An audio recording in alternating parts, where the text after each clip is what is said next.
As you may know, in the original story, Goku would go to Earth to escape the destruction of planet Vegeta. But this time, something would happen that would change the entire story of Dragon Ball and the events to come. Gine was very hesitant about Bardock's idea of sending Kakarot to Earth. For starters, she didn't want to abandon her son, and she didn't trust his ability to survive on his own due to his extremely low power level. Despite Bardock's attempts to ease her fears by explaining that Earth was a planet with very low power levels, it was still not enough to convince Gine to let her son go to another place without them. She believed they should go with him as well. At that moment, Bardock was deep in thought. He realized they could be tracked, but only if someone had a tracker. Then an idea struck him. Bardock, snapping out of his thoughts, decided to agree with Gine's insistence, assuring her that they would also go to Earth. However, he explained that they wouldn't travel together or in the same space capsule as Kakarot to avoid drawing attention from trackers. He told her she could reach Kakarot a few days later after he had managed to steal another space capsule for her. But Gine began to worry about Bardock, asking what he planned to do to escape planet Vegeta and Frieza himself. Bardock told her not to worry, that he would come up with something, a response that Gine reluctantly accepted, though it left a bitter taste in her mouth. From there, things would proceed just as in the original story, with them bidding farewell to Kakarot as he left for Earth. A few days later, they managed to repeat the process, and it was now Gine's turn to be sent to Earth. Bardock set the same coordinates he used for Kakarot's space capsule, and Gine entered the capsule, bidding him farewell and wishing him luck, hoping they would meet again soon. From this point on, events would unfold as in the original story. Bardock attempted to change planet Vegeta's fate, but he was unsuccessful. When Frieza launched his attack to destroy planet Vegeta, Bardock tried to stop him, but the overwhelming power difference between him and Frieza left him on the losing side of the clash. Just as he thought he was about to die, Frieza's attack was so powerful that it sent Bardock flying to the surface of planet Vegeta, where he landed near the space pods. Only one pod remained, and although it was very old, Bardock didn't hesitate for a second. He climbed into the ship, set the coordinates for where he had sent Gine and Kakarot, and prepared for departure, escaping the atmosphere of planet Vegeta at the last moment before the explosion reached his ship. Meanwhile, Gine was already near Earth, entering its atmosphere and finally reaching her destination. She exited the space capsule, relieved to have arrived at the same destination as her son. Her first instinct was to leave the capsule and fly around the area where she'd landed, hoping to find her son's capsule. However, she realized it would have been much easier if she had a tracker, as she still couldn't sense Ki. It took her a few hours to find Kakarot's capsule. Seeing it, she was overjoyed, thinking her son was still inside. But to her surprise, he was nowhere to be found. Instead, it seemed someone had taken him. This left Gine feeling nervous, fearing that something had happened to her son.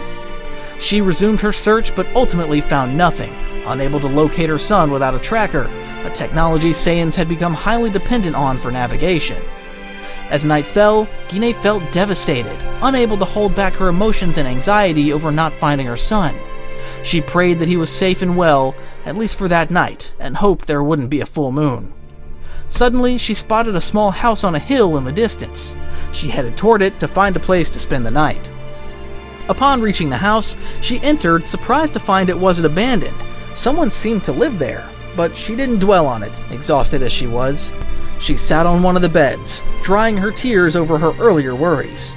Shortly after, she prepared to lie down, but before she could sleep, she heard a noise, which put her on high alert. She saw an old man at the door, holding a baby who, unexpectedly, was Kakarot. Gine jumped for joy, embracing her son tightly through tears, overjoyed to be reunited with him. Gohan was confused by her reaction and, moreover, by the identity of this stranger sleeping on one of his beds. He asked her who she was. She replied that she was the mother of the baby, whose name was Kakarot, and that her own name was Gine. She expressed her deep gratitude to the old man for taking care of her son during the short time they'd been apart. Gohan told her it was a pleasure and that it was no problem. However, he was still puzzled as to why both she and her son Goku had a tail. Gine would feel slightly annoyed at the old man for calling her son Goku when she had just told him his name was Kakarot, but Gohan found that name quite unpleasant and thought Goku suited the little one much better. Seeing how her son was squirming with laughter and had a face full of joy hearing that name, Gine would relent and accept that perhaps Goku was indeed a better name if that's what her son preferred, though it saddened her that he'd chosen a name of earthly origin over one from his Saiyan roots. With that matter cleared up, Gohan would again express curiosity as to why they both have tails. Gine would simply tell him it was a long story, but one she'd be willing to share. Eager to learn more about the origins of mother and son, Gohan would invite them inside to warm up a bit from the cold outside, so they could share their story more comfortably, a proposal Gine would gratefully accept. Gohan would also invite Gine to enjoy some of the food he had prepared earlier for little Goku, amazed by the appetite of an adult Saiyan, which was much greater than that of her young son, Kakarot, despite her being a woman. He could scarcely imagine the amount of food an adult Saiyan could consume. After dinner, they would get ready to sleep, with Gohan offering Gine his larger bed to share with her son. Meanwhile, Bardock, badly injured from his encounter with Frieza, was struggling to survive. He hoped his battered body could endure the journey, as the outdated space pod he was in calculated that it would take a week to reach Earth, a journey that would be both long and arduous in his current state. Returning to Gine, she would continue sleeping alongside Goku, while Gohan had awoken and was preparing breakfast.